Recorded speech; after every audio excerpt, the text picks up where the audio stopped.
बड़े भाग हैं कि हम एक दूसरे के दर्शन कर पा रहे हैं।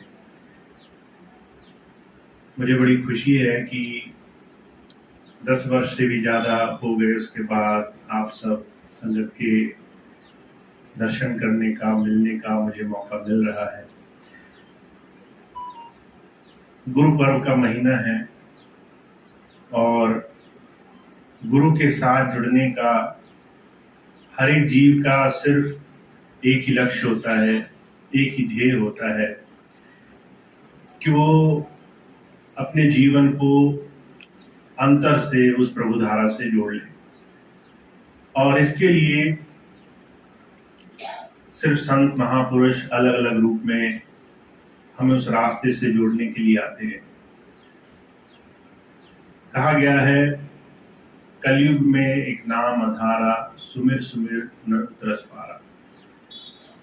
कलयुग में नाम की अंतर से उस शब्द की कमाई का रास्ता ये महापुरुषों ने बयान किया है।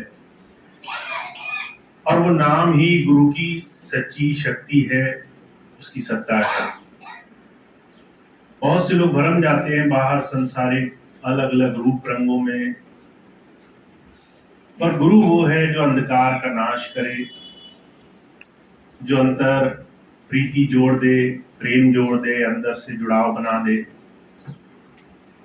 और उस नाम से जुड़ने के लिए जो भी हमें करना पड़े, चाहे सिमरन करना पड़े, चाहे संगत करनी पड़े, चाहे भजन सिमरन में अपना समय देना पड़े, हर एक साधन तब सुलभ हो जाता है जब हम उस नाम शब्द से धीरे धीरे जुड़ने लग जाते हैं।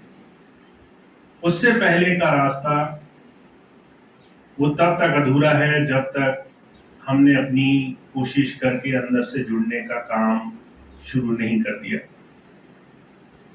तो गुरु वो है जो अंदर है, गुरु कुम्हार सिख कुंभ है, गड़गड़ काड़े कोट, अंदर हाथ उभारता बाहर देता चोट। इसलिए विश्वास बनाकर रखना है, क्योंकि दुनिया की कितनी भी विपत्ति हो, परेशानी हो, तकलीफ हो, वो गुरु की उस प्रभु सत्ता की मौज से, उसकी रजा से अलग नहीं है।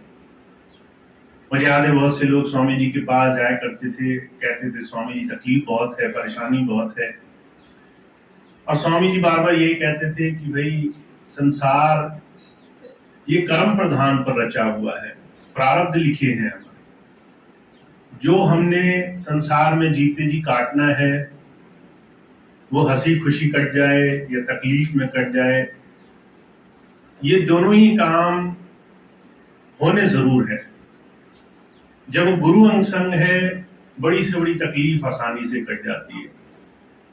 जब कोई हमारे साथ नहीं तो छोटी से छोटी तकलीफ बड़ी भारी मालूम पड़ती है। तो गुरु अंग संग रहता है, तब भी रहता है जब हमें अपनी खुद की सुध बुध नहीं होती। वो वहां भी संभाल करता है जहां हम खुद किसी बात की समझ नहीं रखते।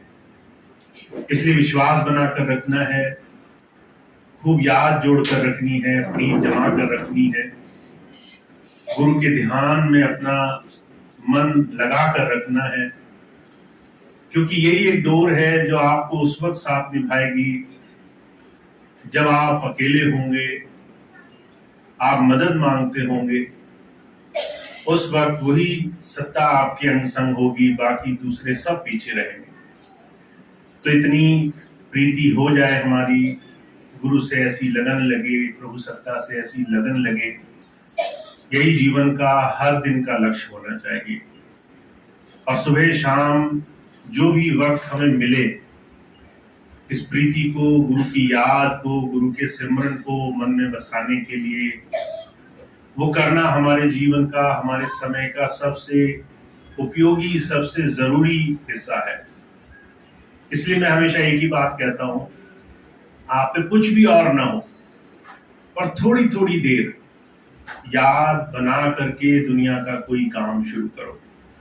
कोई भी काम करना है, उस सदगुरु की, उस नाम की याद बना लो, 2-3 बार सिमरन कर लो, गुरु को याद कर लो, एक बार समर्पण भाव से उसके आगे अपनी तमाम चिंताएं सौंप दो और सारी चिंताएं उसके ऊपर सौंप करके निश्चिंत हो जाओ। महाराज जी कहा करते थे, जैसे ट्रेन का सफर होता है, आपके पास भारी बोझ हो, जब एक बार ट्रेन में चढ़ गए तो उस बोझ को सर पर रखने की जरूरत नहीं है, आप उसे उतार कर ट्रेन के हवाले कर दो, वो फिर भी आपका रास्ता कटा देगी।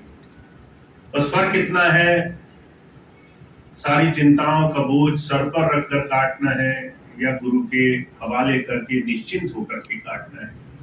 तो कोई भी काम करें, बस सिमरन करें, याद करें, निश्चिंत हो जाएं, निर्भय हो जाएं और सारी चिंताएं, सारे डर छोड़ करके निश्चिंत होकर के गुरु की याद, समर्पण से, उसकी याद से अपने दिन की शुरुआत करें। तो आज गुरु पर्व का ये महीना है, पूरे महीने हर जगह सत्संग चल रहे हैं, आपके दर्शन हो रहे हैं, आपसे मिलने का मौका मिल रहा है, बड़ी खुशी का मौका है। तो आज यहाँ पे भी आपके दर्शन हुए, मिलने का मौका मिला। मेरे को बहुत खुशी है इस बात की कि बहुत समय बाद, 10 वर्ष बाद लगभग यहाँ आने का आज मौका मिला है। तो स्वामी जी, महाराज जी आप पर खूब दया करें, आपकी हर एक मनोकामना पूरी करें। और महाराज जी तो कहा करते थे कि अगर आप गुरु के चरणों में अपना सौंप दो तो गुरु वो भी देता है जो आप कल्पना भी नहीं कर सकते। तो आप पूरी तरह से उसकी रजा में रहें, भाणे में रहें, यही मेरी प्रार्थना है। तो आज की ये बात मैं यही विराम दूंगा अपनी, और इसके बाद अब आगे का जो सत्संग है वो एक दूसरे डेरे में भी होना है। तो जो भाई बहन वहां जा सके वहां भी पहुंचे, वहां भी सत्संग का लाभ उठाएं।